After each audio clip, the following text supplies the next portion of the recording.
Avant les entreprises, avant le respect, avant le silence dans les rues, il n'y avait que le chaos. Malik avait 9 ans quand il a compris que le monde n'était pas juste. Pas à l'école, pas dans les livres, mais dehors. Un soir, des tirs ont éclaté juste en bas de leur immeuble. Pas un film, pas un rêve, la réalité. Sa mère l'a plaqué au sol, les mains tremblantes. « Bouge pas !» Son cœur battait comme un tambour, trop vite, trop fort. Et quand tout s'est arrêté, il y avait plus le même silence, c'était un silence lourd. Un silence qui disait « T'es tout seul ici ». Leur père, disparu dans le système, une erreur qu'il disait, une affaire compliquée. Mais dans le quartier, tout le monde savait, quand t'es né du mauvais côté, la vérité compte pas. C'est là qu'Idriss a changé. Il avait 15 ans, du jour au lendemain, il est devenu dur, froid, calculateur. Personne viendra nous sauver. C'était pas une phrase, c'était une règle.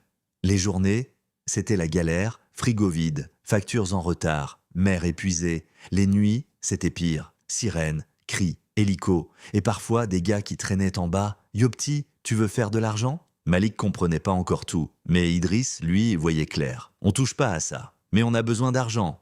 Pas comme ça. Un jour, Malik s'est fait humilier à l'école, un prof, des mots lourds, des regards, comme s'il était déjà condamné. Ce soir-là, il est rentré en colère. Il pense qu'on va finir comme les autres, comme si on valait un rien.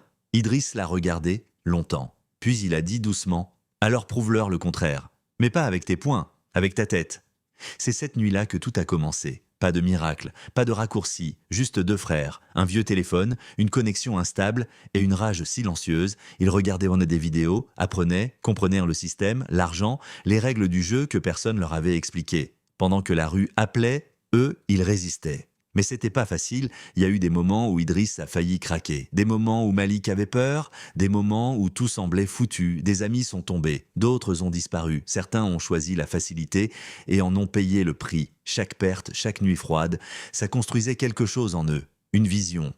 Un soir, sur le toit de leur immeuble, Malik a demandé « Tu crois qu'on peut vraiment s'en sortir ?» Idriss a regardé la ville, les lumières, le chaos. Puis il a répondu « On va pas s'en sortir. On va s'élever au-dessus. » C'est là que leur histoire a vraiment commencé. Pas avec de l'argent, pas avec du pouvoir, mais avec une décision. Refuser de devenir ce que le système avait prévu pour eux. Et tout ce que tu connais déjà, les entreprises, la chute des dirigeants, leur réussite, ça vient de là, de ces nuits, de cette douleur, de cette promesse silencieuse entre 2 frères. On ne finira pas comme ils l'ont décidé.